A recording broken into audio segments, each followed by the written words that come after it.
Hello friends and welcome to knowledge refreshed.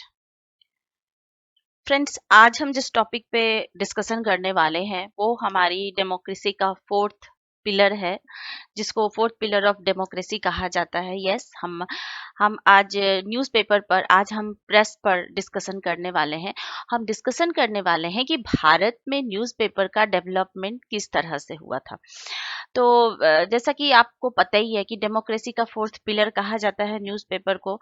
और अगर हम वर्ल्ड लेवल पे बात करें तो वर्ल्ड में जर्नलिज्म की शुरुआत अगर हम बात करें तो 131 बीसी में हुई थी, बिफोर क्राइस्ट हुई थी। कहाँ पे हुई थी ये? रोम में हुई थी। 131 बीसी रोम में हुई थी। और एक डेली न्यूज़पेपर निकाला गया था जिसका नाम था एक्टा ड्यूरिना। मतलब इसका मीनिंग था दिन की घटनाएं। और इसमें क्या किया जाता था, एक पत्थर की एक पट्टी हुआ करती थी या फिर किसी मेटल की पट्टी हुआ करती थी जिस पर जो दिन भर के जो न्यूज़ थे, जो भी दिन भर की घटनाएं थी उसको लिख दिया जाता था। और रोम के जो इम्पोर्टेंट प्लेसेस थे वहां पर इनको रख दिया जाता था ताकि आते जाते कोई भी लोग उसे देख सके और पढ़ सके।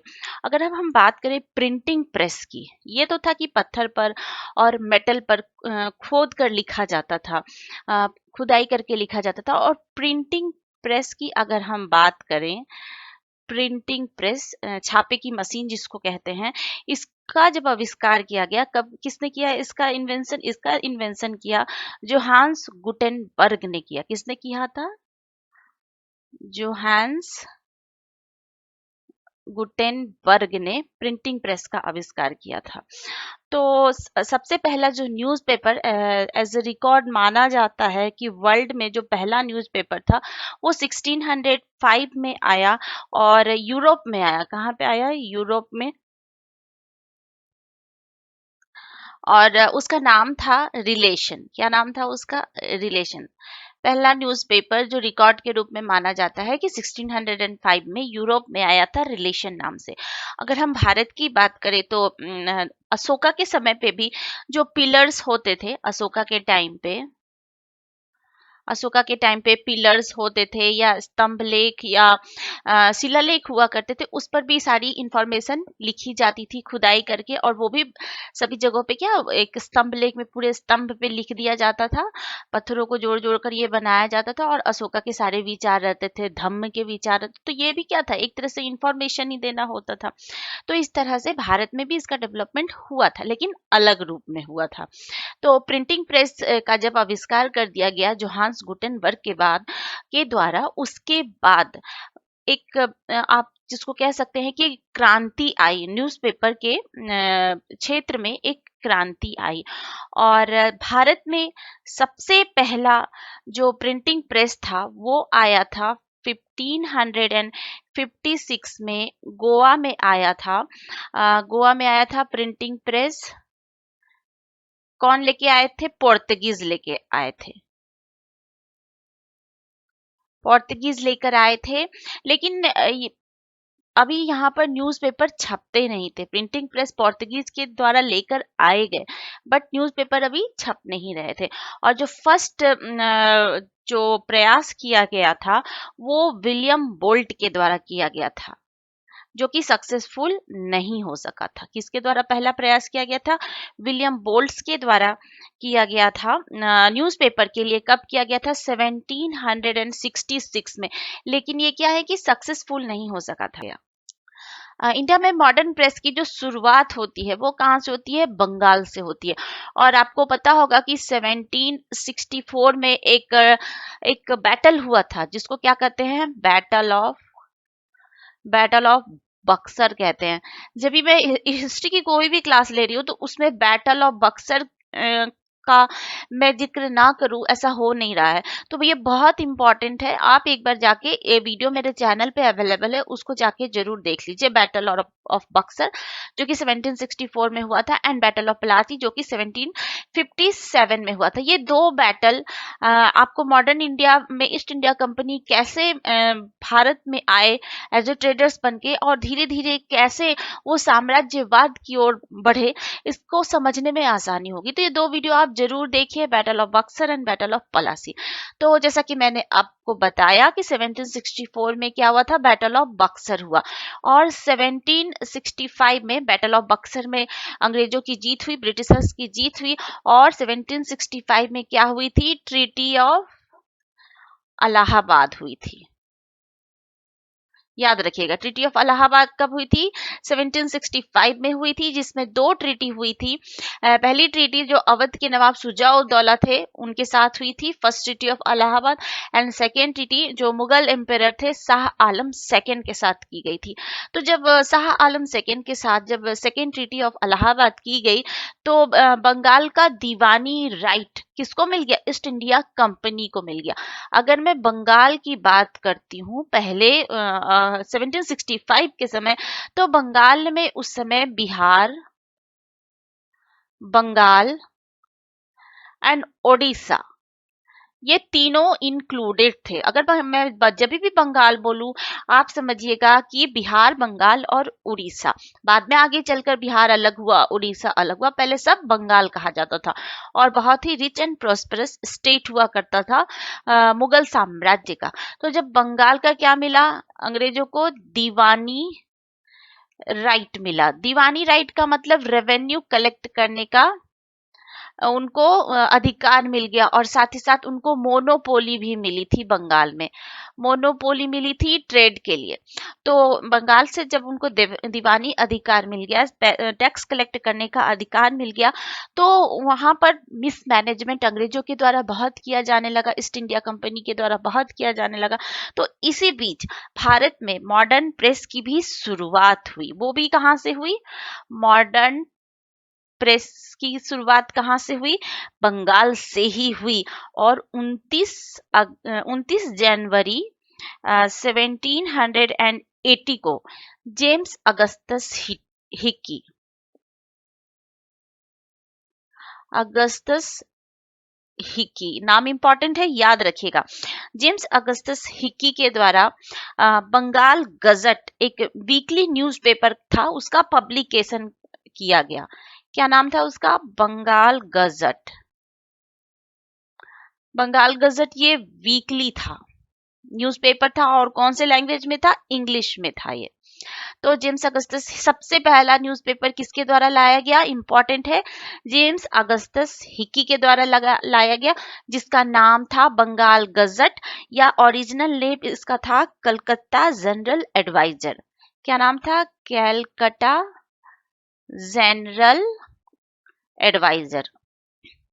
ये 2 पेज की न्यूज़पेपर थी, जिसमें जो ईस्ट इंडिया कंपनी के जितने भी ऑफिसर्स थे या उनके जो भी एम्प्लॉय थे, उनके बारे में ये छपता था, उनके मिसमैनेजमेंट के सब के बारे में छापा जाता था उसमें।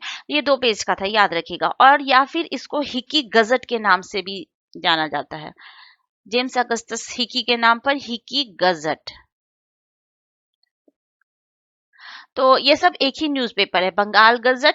ओरिजिनल नाम था इसका कलकत्ता जनरल एडवाइजर, या फिर हिकी गजट के नाम से भी ये जाना जाता था, जो कि इंग्लिश में छपता था और वीकली था। और इसमें जितने भी ईस्ट इंडिया कंपनी के ऑफिसर्स थे, या फिर बंगाल के गवर्नर वॉरेन हेस्टिंग्स, उनके उनके जो भी काम थे उनका क्रिटिसिज्म किया जाता था। तो इसमें वॉरेन हेस्टिंग्स के काम का भी क्रिटिसिज्म किया गया, इसलिए इसको फिर 1782 में बंद करा दिया गया। याद रखिएगा, जेम्स अगस्टस हिक्की की न्यूज़पेपर को, जो कि 1780 में आया था, वॉरेन हेस्टिंग्स के काम की आलोचना करने के कारण 1782 में बंद करा दिया गया। ये था पहला न्यूज़पेपर जो कि बंगाल में आया था। ये तो थे 18th सेंचुरी के न्यूज़पेपर। अब अगर हम 19th सेंचुरी के न्यूज़पेपर की बात करें, तो 19th सेंचुरी के न्यूज़पेपर में जो था, सो सबसे पहला अगर आप कह सकते हैं तो 1816 में आया था बंगाल गजट। बंगाल गजट आया था, ये इंग्लिश में था, और इसके पब्लिशर थे Gangadhar Bhattacharya. Gangadhar Bhattacharya Bhattacharya. James Augustus Hicky का जो न्यूज़पेपर था उसका नाम भी बंगाल गजट था, या फिर कलकत्ता जनरल एडवाइजर, या फिर हिकी के गजट के नाम से वो जाना जाता था। लेकिन ये जो 1816 में बंगाल गजट आया, ये पहले इंडियन थे जिनके द्वारा ये न्यूज़पेपर पब्लिश किया गया। गंगाधर भट्टाचार्य इनका नाम था। और उसी के बाद 1818 में आया कलकत्ता जनरल। कलकत्ता जनरल इसके जो पब्लिशर थे वो जेम्स बकिंघम थे। इनका पूरा नाम था जेम्स सिल्क बकिंघम।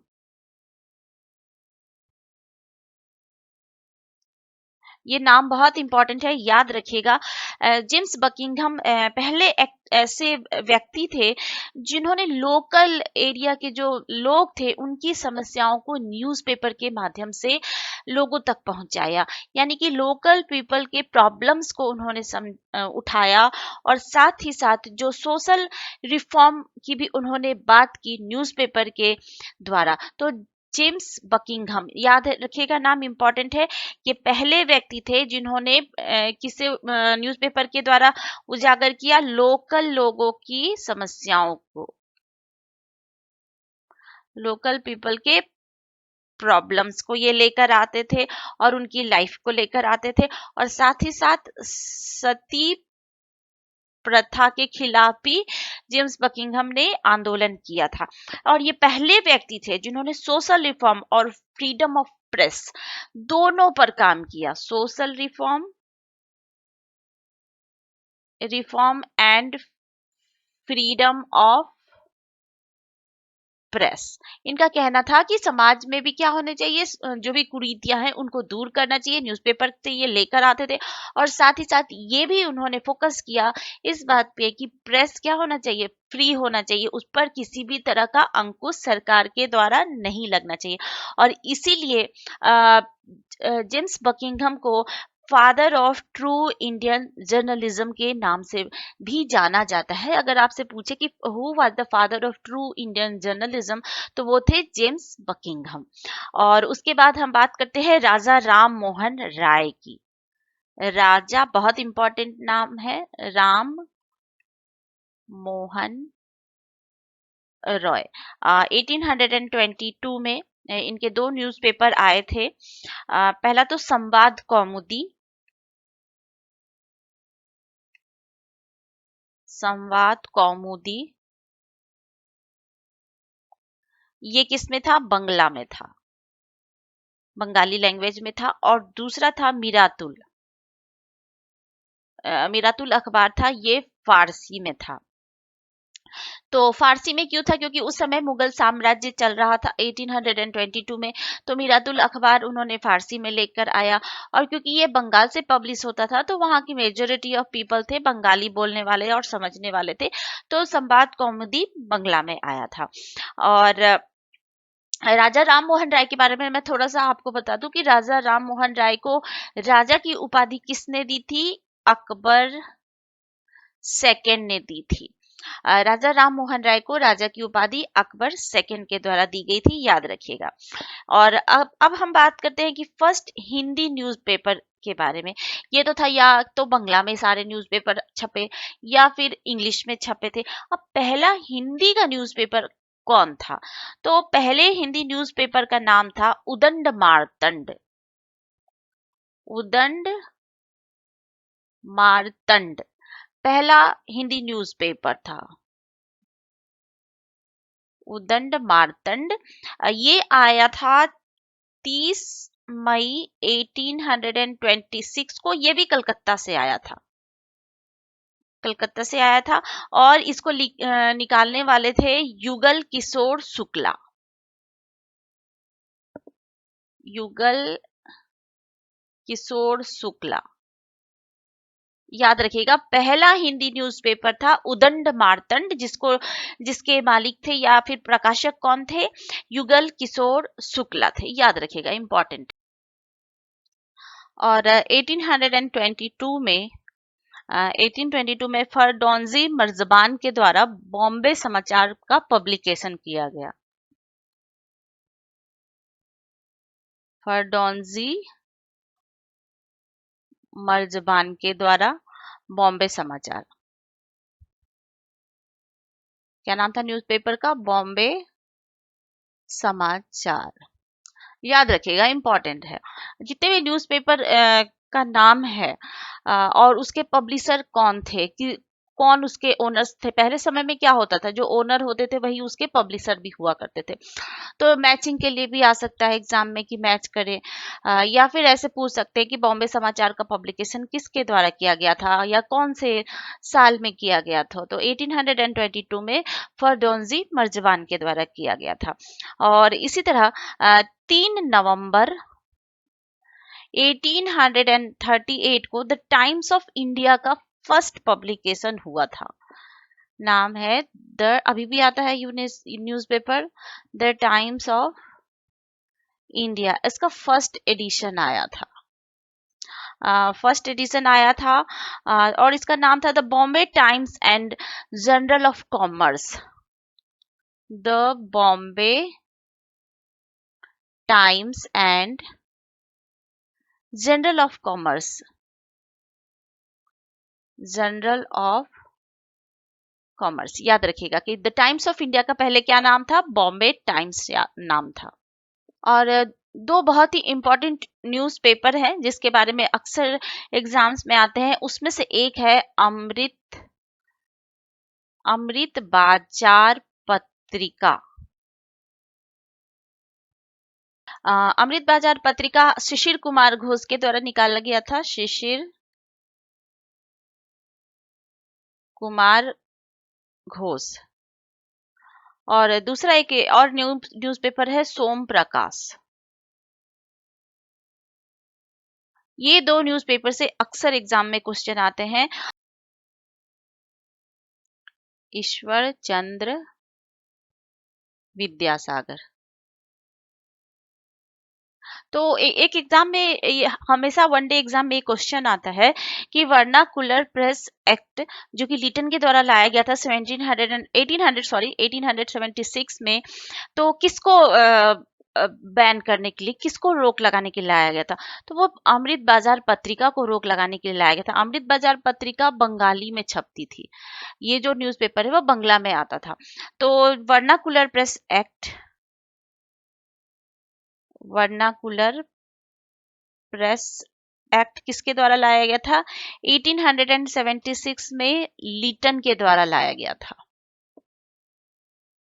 तो वर्नाकुलर प्रेस एक्ट में क्या प्रोविजन था कि जो भी लोकल लैंग्वेज में न्यूज़पेपर छपते हैं, लोकल लैंग्वेज के जो भी न्यूज़पेपर है, उनको अगर गवर्नमेंट का क्रिटिसिज्म करना है तो परमिशन लेनी होगी। परमिशन लेनी होगी किससे? कलेक्टर से। तो वर्नाकुलर प्रेस एक्ट में ये प्रोविजन रखा गया था। तो अमृत बाजार पत्रिका को ये मुख्यतः बंद करना चाहता था, इसलिए ये प्रेस एक्ट लाया गया था। और ये बंगाली में था, लोकल लैंग्वेज में था। और सोम प्रकाश भी बंगला में छपता था, लोकल लैंग्वेज में छपता था ये। तो रातों रात अमृत बाजार पत्रिका इंग्लिश में चेंज हो गई। किस में चेंज हो गई? इंग्लिश में चेंज हो गई। जैसे ही वर्नाकुलर प्रेस एक्ट आया और ये इंफॉर्मेशन मिली कि लोकल लैंग्वेज में आने वाले न्यूज़पेपर को बैन करने का सरकार का इरादा है, तो अमृत बाजार पत्रिका जो कि शिशिर कुमार घोष के द्वारा निकाली जाती थी, वो बंगला से किस में कन्वर्ट हो गई? इंग्लिश में कन्वर्ट हो गई। और वर्नाकुलर प्रेस एक्ट के द्वारा कौन सा न्यूज़पेपर प्रतिबंधित हो गया? सोम प्रकाश, जो कि ईश्वर चंद्र विद्यासागर के द्वारा निकाला जाता था, जो कि उनके पब्लिशर थे ईश्वर चंद्र विद्यासागर। तो अगर ये क्वेश्चन आए कि वर्नाकुलर प्रेस एक्ट के द्वारा प्रतिबंधित होने वाला, बैन होने वाला न्यूज़पेपर फर्स्ट कौन था, तो वो था सोम प्रकाश। और कौन ऐसा न्यूज़पेपर है जो वर्नाकुलर प्रेस एक्ट के द्वारा बंगाली से इंग्लिश में चेंज हो गया? वो था अमृत बाजार पत्रिका, शिशिर कुमार घोष का। और वर्नाकुलर प्रेस एक्ट कब आया था? 1876 में लीटन के टाइम पे। ये जो इतना है, ये किसी भी एग्जाम में आता ही आता है। आप इसको इम्पोर्टेंट से आप स्टार लगाकर रख सकते हैं कि किसी भी एग्जाम में इतने से तो आता ही आता है क्वेश्चन, कुछ आए या ना आए, ये आता है। और फिर वर्नाकुलर प्रेस एक्ट को 1882 में रिपन के द्वारा लॉर्ड रिपन जब भारत के वायसराय बनकर आए तो उन्होंने वर्नाकुलर प्रेस एक्ट को वापस ले लिया। तो वायसराय से भी रिलेटेड सारे वीडियो जो है वो मेरे चैनल पे अवेलेबल है। इम्पोर्टेंट गवर्नर जनरल और उनके टाइम पीरियड से कुछ इम्पोर्टेंट जो भी घटनाएं हुई उसके बारे में, वायसराय ऑफ इंडिया और उनके समय की क्या क्या इम्पोर्टेंट चीजें हुई थी उसके बारे में चैनल पे मेरे अवेलेबल है वीडियो। आप अगर उसको देखना चाहें तो देख सकते हैं। और अब हम बात करेंगे कि हमारे स्वतंत्रता संग्राम के समय जो भी हमारे राष्ट्रीय आंदोलन हो रहे थे उस समय के कुछ न्यूज़पेपर्स के बारे में जो बहुत इंपॉर्टेंट है, जिसने भारत में राष्ट्रीयता को जगाने का काम किया, बहुत इंपॉर्टेंट रोल अदा किया था। बात अब हम करते हैं नेशनल मूवमेंट के समय। और अब हम बात करते हैं बाल गंगाधर तिलक की। तिलक के जो दो न्यूज़पेपर थे, पहला तो था मराठा, ये इंग्लिश में पब्लिश होता था, और दूसरा था केसरी, ये मराठी में पब्लिश होता था। और इन दोनों न्यूज़पेपर में नेशनलिज्म की भावना को बहुत बढ़ाया गया था, राष्ट्रवाद की भावना को बहुत बढ़ाया जाता था। और तिलक ने क्या किया था, स्वराज हमारा जन्म सिद्ध अधिकार है और हम इसे लेकर रहेंगे। और अपने न्यूज़पेपर के द्वारा भी वो इस भावना को लोगों तक पहुंचाते रहते थे। और उसी तरह एक और इम्पोर्टेंट नाम है एनी बेसेंट का। एनी बेसेंट जो कि एक आयरिश महिला थी, होम रूल लीग से भी संबंधित थी। और इनके जो दो बुक थे वो थे common wheel and new India. याद रखिएगा, न्यू इंडिया किससे रिलेटेड है, एनी बेसेंट से। और मोतीलाल नेहरू की अगर हम बात करें तो इंडिपेंडेंट न्यूज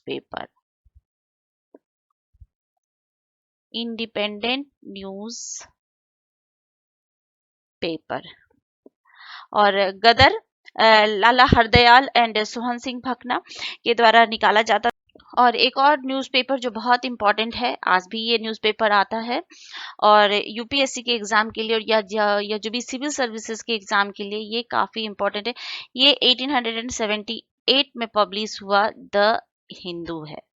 आप में से कितने लोग इसको पढ़ते हैं बताइएगा जरूर कमेंट बॉक्स में। अच्छा न्यूज़पेपर है ये भी। ये इंग्लिश में आता था और अभी भी आता है इंग्लिश में ही। और मेनली कहाँ पर डिस्ट्रीब्यूट किया जाता था, तमिलनाडु एंड केरला में। और इसके पब्लिशर थे सुब्रमण्या अय्यर।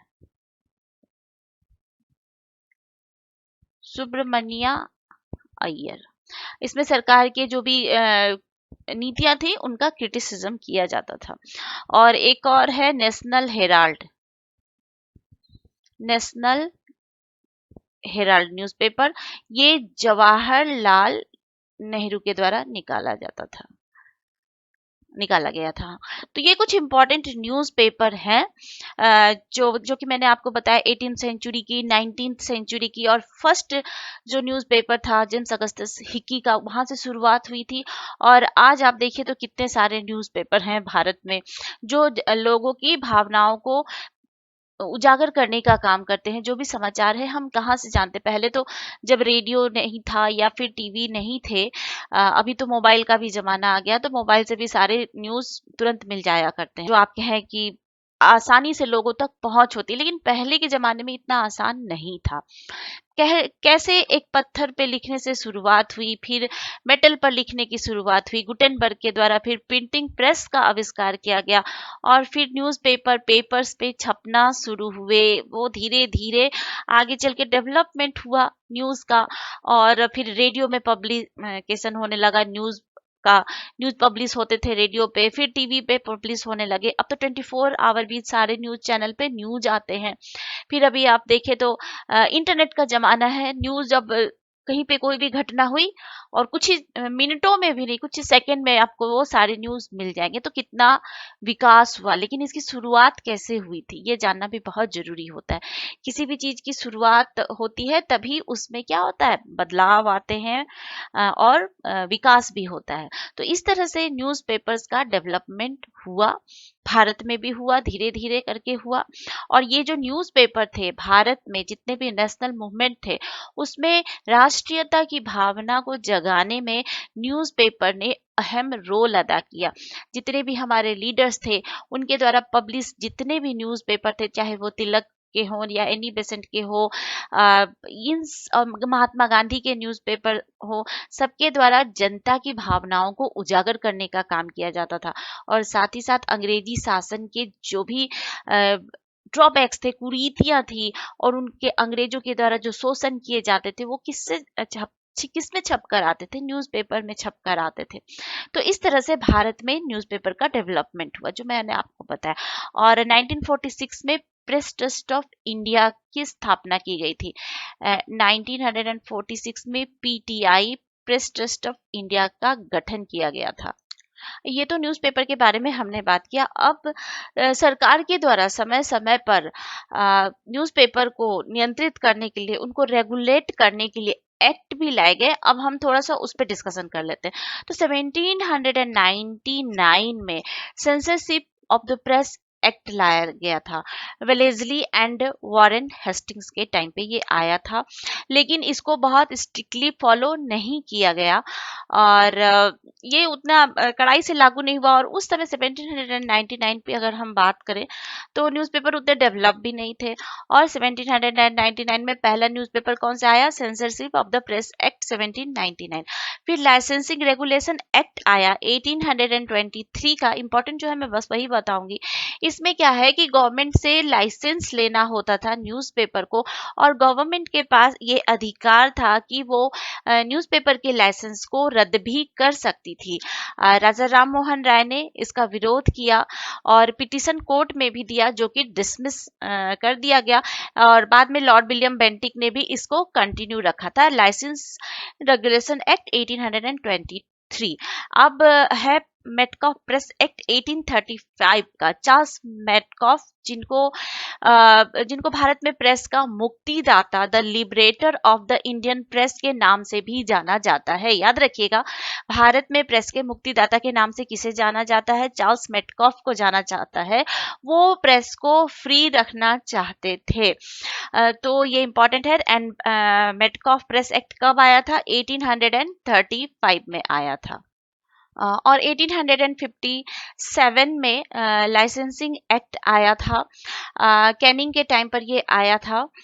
इसमें भी गवर्नमेंट के पास ये अधिकार था कि वो लाइसेंस को, प्रेस के जो भी लाइसेंस है उसको वापस ले सकती है, प्रेस पे बैन लगा सकती है।